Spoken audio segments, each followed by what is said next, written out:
És evident que la transició espanyola va ser molt diferent a la transició que farem nosaltres cap a la República, entre les coses perquè ara no hi ha un exèrcit feixista que ens tenia amenaçats i que matava i que es torturava fins ben enllà la dècada dels 80. És a dir, efectivament, no és el mateix. Jo només he dit que procedimentalment intel·lectuals de la transició, des del punt de vista jurídic, van ser capaços de fer la gran cabriola de llei a llei.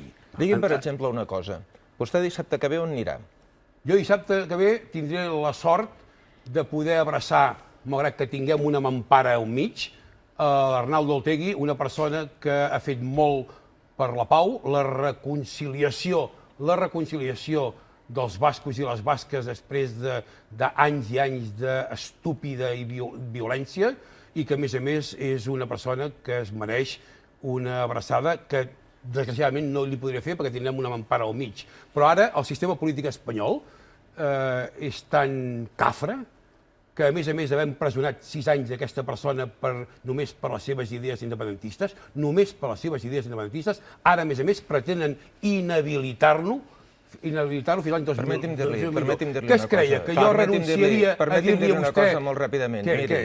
Ha quedat una pregunta a l'aire, Joan, però vaja. Sí, però vostè com a diputat... Amb quina finalitat em feia aquesta pregunta? Què es creu que jo... Jo li dic el que opino. Vostè és diputat per Barcelona. El senyor Otegi està a la presó no per les seves idees polítiques, sinó que està condemnat per ser una persona que va intentar reorganitzar ETA Batasuna. Aquesta organització del senyor que vostè diu que anirà a abraçar a través d'una mampara és algú que ha matat a dotzenes de ciutadans de la província a la que vostè representa, incloïts nens, a Hipercor, a Sant Adrià, a Vic, i vostè se'n va allà a fer això. Si vostè creu que persones que tenen la pietat que vostè demostra són els que han de construir la nova república, realment crec que Catalunya va per un mal camí.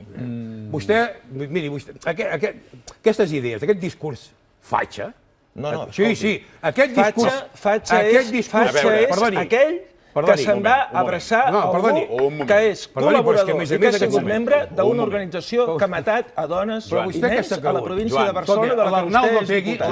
Res de fatxa. Fatxa és vostè. Sí, d'acord. En primer lloc, perdoni. Ara contesti vostè, senyor Terrat, i no voldria convertir això en una baralla. No, perquè a més, no és que baralla, perdoni. És ell qui m'ha faltat el respecte, no jo amb ell. Jo només li he preguntat on anava dissabte i ell m'ha insultat. No, escolti, contesti. No, és que... M'ha insultat, perdoni. Escolti, li he dit que és un discurs fatxa. És un discurs fatxa i mentider. M'ha dit fatxa, no és veritat. Està a la presó per haver sigut membre d'ETA Batasuna. Nosaltres sempre hem condemnat el terrorisme, sempre. Doncs demostri-ho. Perdoni. I no se'n vagi a abraçar un senyor que ha matat a dones i nens de la província de Barcelona. Demostri-ho. Deixi'm acabar, sisplau. Joan, deixa acabar. Vostè no té vergonya. Vostè no pot dir que l'Arnaldo Otegi... Segon insult. En portem dos. Vostè no pot dir que l'Arnaldo Otegi va matar persones, per favor. És que és molt greu, això. El senyor Otegi ha format part d'una organització que ha matat persones de la província de la que vostè és diputat. Deixem aquí aquesta qüestió, sisplau. Seva mentida que... No, mentida no, veritat. Mentida sembla que vostè vagi... Joan, prou. Per favor. A veure, havia quedat... Deixeu-me reconduir aquesta qüestió. Si un dia voleu, farem un debat sobre això, però no és el tema. Jo no vull cap debat. El que no accepto, perdoni, el que no podem acceptar és que es digui aquí, públicament, que el senyor Arnaldo Otegi va matar persones. Ha format part d'ETA Batasuna, que ha matat a persones de la seva província. Molt bé, tots dos han donat la seva opinió.